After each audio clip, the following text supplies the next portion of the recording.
Yeah. You're in a great spot. You first came on my radar in Lucha Underground. Oh, yes. Dude, I'm a huge Lucha Underground fan. Yes. And the work you did as Killshot. I think there's a lot of people actually that are watching this going, no way, Yeah. Swerve was Killshot? Yeah, it was a big transformation now. Yeah. But there's still elements of that I've like taken with me in so many different ways. That was when it was like I like to use like you had to be there moments because you can't get those back anymore as a fan. Like watching it back on YouTube is cool, but you're missing so much. There was something about being in the temple. I went there for a taping, and I don't know, it sat maybe 300 people. Yeah, like it grew. I think it like maxed out at 700. So When like that was like no seating, you weren't even sitting anymore. it's not far from here. Boyle Heights is maybe Yeah. 20 minutes from here. Yeah. There was a grittiness to it, and also every single person there was a rabid fan. Yeah. And it's an environment I've never been in before, and I've been to every type of show. That was the only wrestling promotion where the arena was part of the match. That's true. You can't get that anywhere else. Like the arena was like the Dario Cueto's office, and going through that, the platform with Angelico made him a star like overnight. Yeah. Seeing Aerostar like fall from the sky. Then like one of the coolest thing was Mil Muertes sitting at the top of the thing in the throne and watching every match like Mortal Kombat, you know. Then Weapons of Mass Destruction with me turning it into like this military drab arena. You know, there was like, I'm like, this feels like a video game. We are true video game characters. The women were just as powerful as the men. You know, like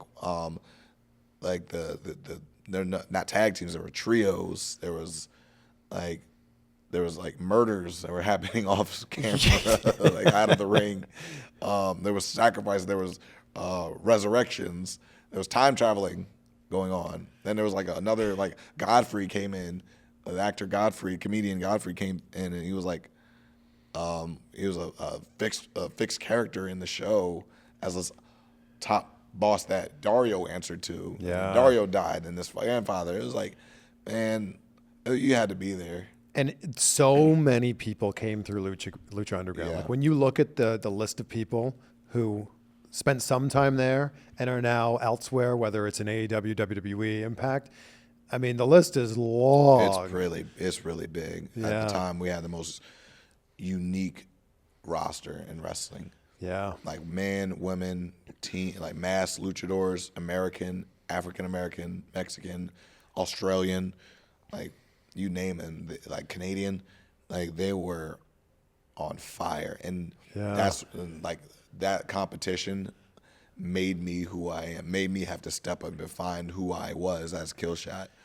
That's like everybody was such an Aztec luchador, or they had such finesse to them. Like I cannot springboard as good as freaking Aerostar. I can't, like I wasn't as smooth as Ricochet Nobody or Puma. is. Nobody is. You know, I couldn't. You know, I didn't have the look that John Morrison did. I didn't have like The size of Cage. the size of Cage, the strength of Mill.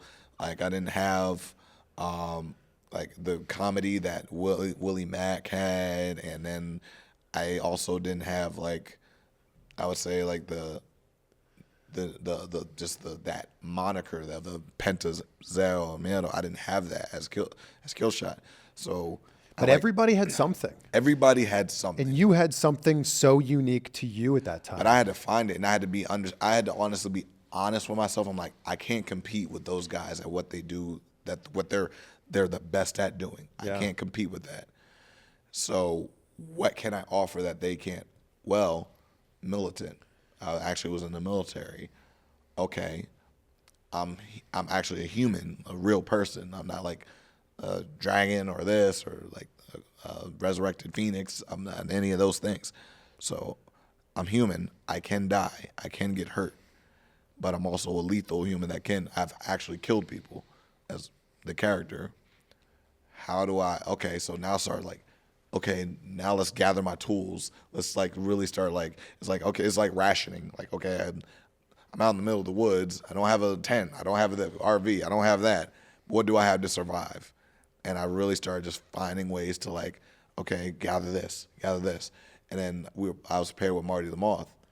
And I was like, okay, I'm going to use his strengths. He's not an agile person, but God, is he entertaining, and like he has size. Like that's something I could use, and it was just using things that are around me and my resources. Like everybody's so finesse. Let's just fight. Let's not do lucha. Everybody, we have the best luchadors. We can't out lucha the luchadors. Yeah. It's just not going to happen. But let's just fight. Let's just fight and like be brutal. And that's when the Weapons of Mass Destruction match happened. That's where I think that was the beginning of season 3, and that catapulted me into be like, okay, I'm on the radar now. And then my character created AR Fox or Dante Fox coming in, and now I was like, oh, that's my brother. We're gonna go off because I know this man. And now we had a story along with the action, and we had trust. And then that took me to the end of season 3, and we just cemented ourselves with Hell of War because we were like, let's just fight. Let's just fight. And then that's what really made us stand out. I miss it. I wish it could come back. Yeah. I've interviewed Robert Rodriguez, and I'm just like, Oh, please. I never got to meet him. Oh, really? I worked for him, but I never got to meet him. Like, please, sir, please. Oh, yeah, he came in, apparently I came in the second half of season 1. He was showing up to the show in the first half of season 1, so I like missed him like right there in that split of the season.